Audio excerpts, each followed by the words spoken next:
What happens when a prince refuses to play by the rules of late-night television? What unfolds when decades of royal protocol collide with the sharp edge of American satire? Tonight we're diving into the explosive on-air confrontation that stunned viewers around the world when Prince Harry sat down with Stephen Colbert for what began as a standard interview, but quickly spiraled into televised chaos. Before we unpack this extraordinary exchange, don't forget to hit that subscribe button and drop a comment below. What do you think really happened behind the scenes?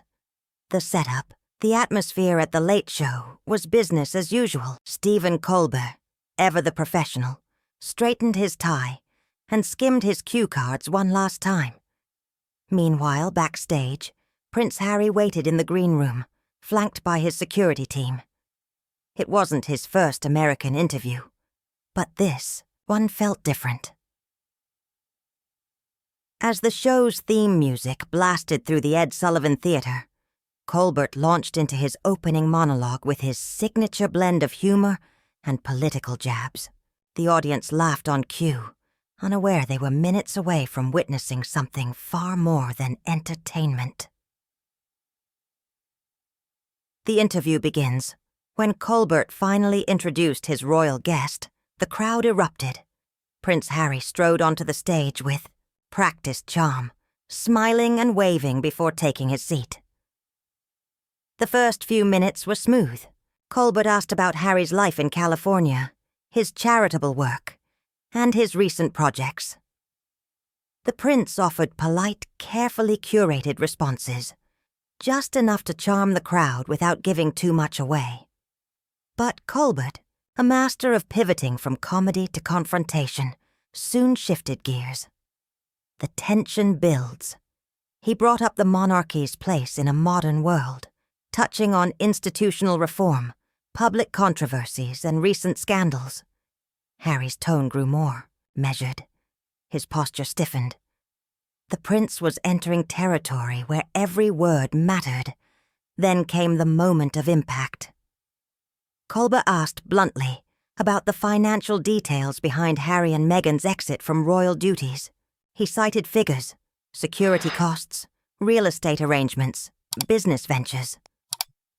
The questions weren't rude, but they were incisive, and they clearly caught Harry off guard. Trying to deflect, Harry made a joke about Americans' obsession with royal money. The audience chuckled nervously, but Colbert didn't let go. He pushed further, asking about the contradiction between demanding privacy and simultaneously embracing the media spotlight. The laughter faded. The studio began to feel tense, almost heavy.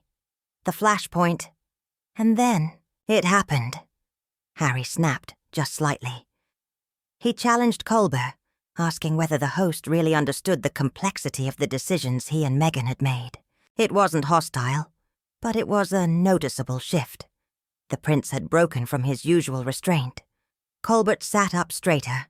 The genial smile gave way to the cold focus of a veteran interrogator. He calmly asked Harry to explain.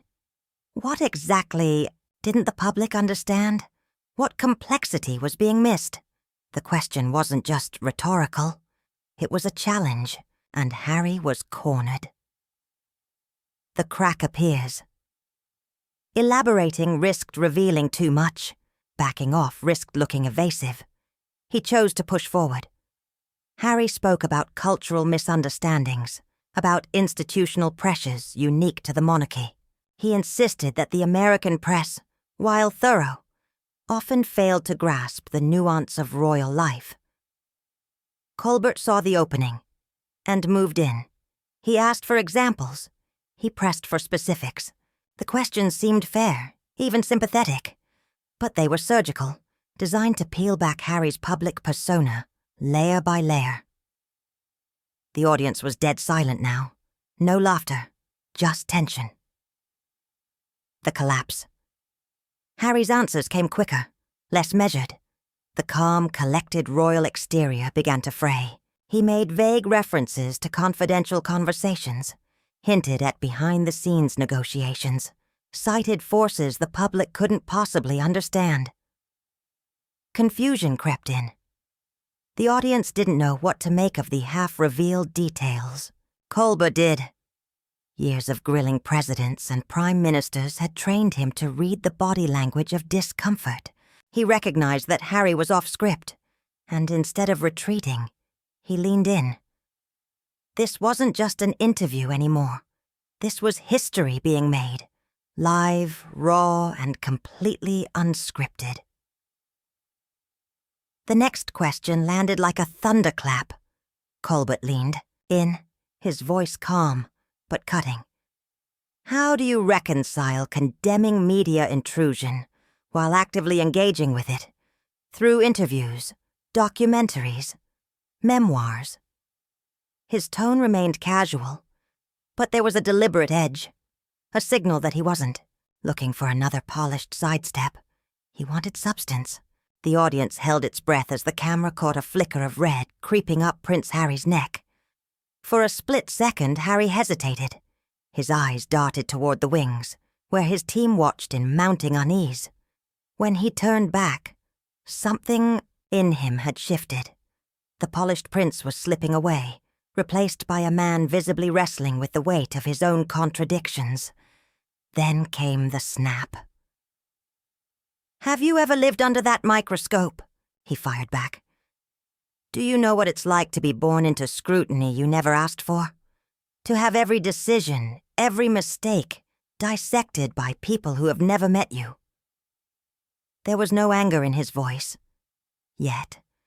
But there was bite, and the room felt it. The audience shifted uncomfortably. Colbert, however, was steady. This was his zone. Uncomfortable truths, emotional high-wire acts, reputations hanging in the balance. "I can't claim to know your exact experience," Colbert replied, voice measured. "But a lot of people live under intense public scrutiny, most without palaces, security, or inherited wealth to cushion the blow." That word, privilege, hit its mark. Harry sat up straighter, his expression tightening. The response came fast, and with force. "Privilege isn't immunity," he said. "It's responsibility. It comes with pressures and expectations that the public never sees. There are costs people don't account for. Being reduced to a symbol, losing autonomy, having no say in your own narrative." But Colbert wasn't. Letting go, he followed with surgical precision. "Do those costs justify some of the choices you've made?" he asked. "Can you criticize the institution while still benefiting from the legacy it gave you?" Harry's guard dropped further. He leaned forward, voice rising. Not in volume, but in urgency. "You can care and criticize," he insisted. "You can want change without rejecting everything outright. Engagement isn't hypocrisy. It's hope." The words spilled out faster now, less filtered, less rehearsed. Colbert saw it. The pressure point. Exposed. He pressed. "What specific changes do you think are necessary? What reforms would fix what's broken?" A fair question, on its face, but it demanded precision, and Harry couldn't risk specifics without implicating his own family or unraveling carefully maintained boundaries. He walked the middle line. "The institution needs to modernize," he said. "It needs to evolve to reflect the society it serves. Safe, too safe, vague enough to protect, weak enough to frustrate." Even his most sympathetic supporters felt. The dodge. Colbert's face made it clear. He wasn't buying it. Then came the kill shot. Simple, devastating. "Do you think your exit was modernization? Or was it a personal decision you're now trying to frame as something bigger?" It was a trap, and everyone knew it. If Harry said yes, he turned his private break into public reform. If he said no, he admitted his criticisms were rooted in personal grievance, not principle. Harry didn't answer. Instead, he turned the tables. Whether Colbert was genuinely seeking understanding or merely chasing a viral soundbite, the accusation lingered in the air like smoke. The tension, already high, tipped into something sharper. No longer just a high-stakes interview, but a confrontation. Colbert didn't flinch. His reply came fast and firm. "You chose to be here," he reminded Harry. "No one forced you to accept the invitation. No one scripted your answers." There was no malice in his tone, but the implication was unmistakable. If Harry wasn't willing to stand by his statements, he shouldn't have made them on national television. The room felt smaller now. What had begun as a probing conversation had taken on the intimacy and intensity of a private dispute made public. Harry's team, watching from the wings, were almost certainly recalculating in real time. Colbert's producers, meanwhile, weighed the PR fallout against the undeniable electricity of live television gold. Then Harry said the line that would be replayed endlessly across social media and cable news. This is exactly the kind of shallow framing that prevents any real conversation from happening. He accused Colbert of embodying what he called a uniquely American media failure, mistaking complexity for contradiction, nuance for evasion. He spoke of a culture more interested in spectacle than substance. It was a direct challenge, not just to Colbert's questions, but to his credibility as an interviewer. The host's face hardened. Colbert didn't shout. He didn't bristle. He simply asked, "Then help us see the deeper truth. What complexities are being missed? What should people know that they don't?" It was a devastatingly calm counter. Now the burden was back on Harry, who had drawn the line but hadn't defined it. Any attempt at detail risked exposing private family matters. Any vagueness would confirm critics who accused him of hiding behind generalities. Harry's frustration showed. His hands moved more animatedly. His voice wavered with urgency. He tried to pivot, to speak broadly about media ethics, the difference between real journalism and infotainment, the responsibility that came with platforms as powerful as the Late Show. But his words carried an implicit accusation that this very platform was part of the problem. Colbert's eyes narrowed, just slightly. His response was deliberate. "This show has always aimed to blend insight with humor," he said. "We take our responsibility seriously. And again, no one forced you into this chair. But you can't have the microphone without the accountability." The tension in the room was palpable. Colbert had zeroed in on the contradiction at the heart of the interview, wanting the reach of the media without the challenge it inevitably brings. Harry's mask cracked further. He accused Colbert of twisting his words, of editing context for conflict, of turning the interview into an ambush rather than a dialogue.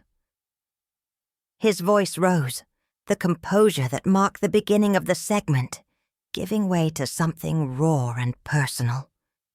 Gone was the polished public figure.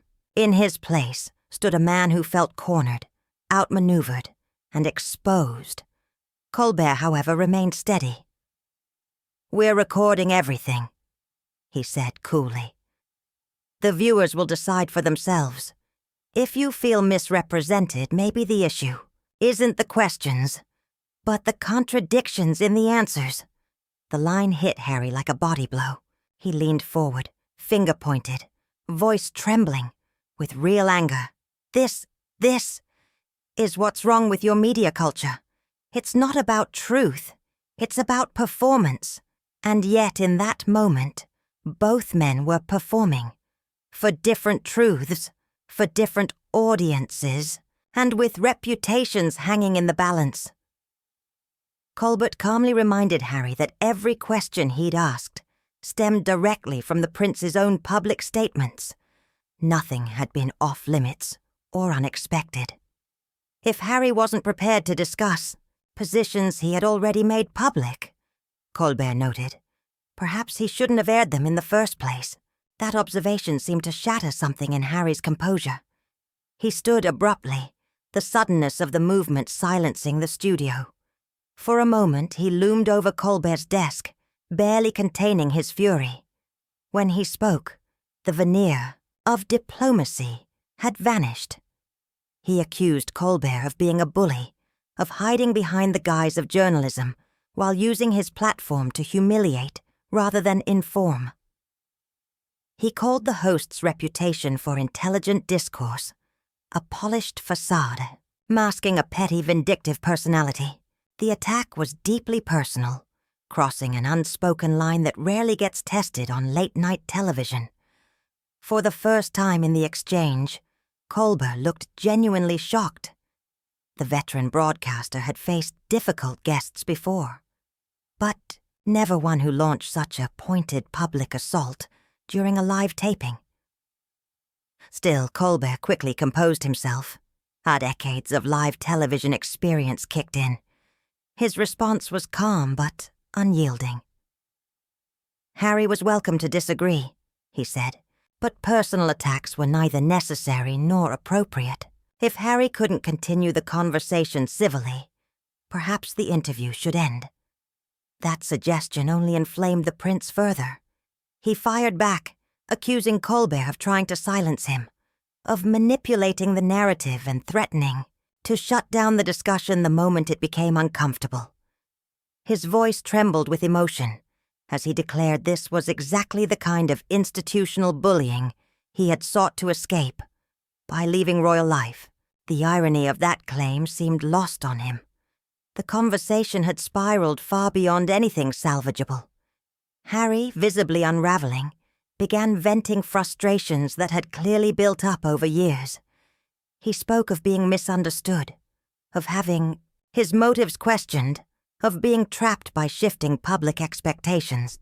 Colbert made one final effort to regain control, inviting Harry to sit down and continue the conversation constructively. But the prince was done with diplomacy.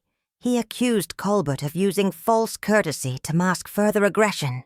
His paranoia, now visible to all, the atmosphere in the studio had grown tense and uncomfortable. And then came the final blow.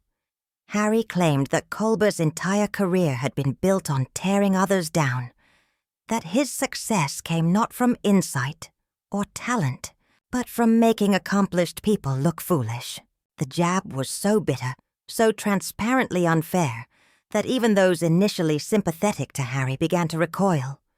Colbert's response was swift and decisive. He thanked Harry for his time, announced a commercial break, and motioned toward the wings, where the prince's security team was already mobilizing. The message was clear. This appearance was over. But Harry wasn't finished. Even as his security approached, he kept speaking, his voice rising with desperation.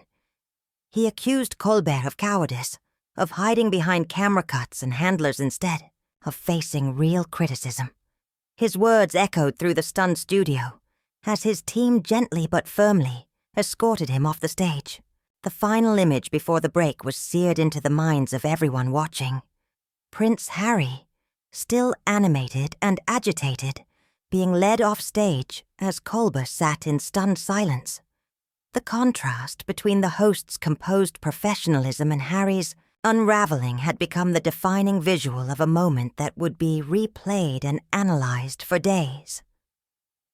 As the studio lights dimmed, it was clear that something unprecedented had happened.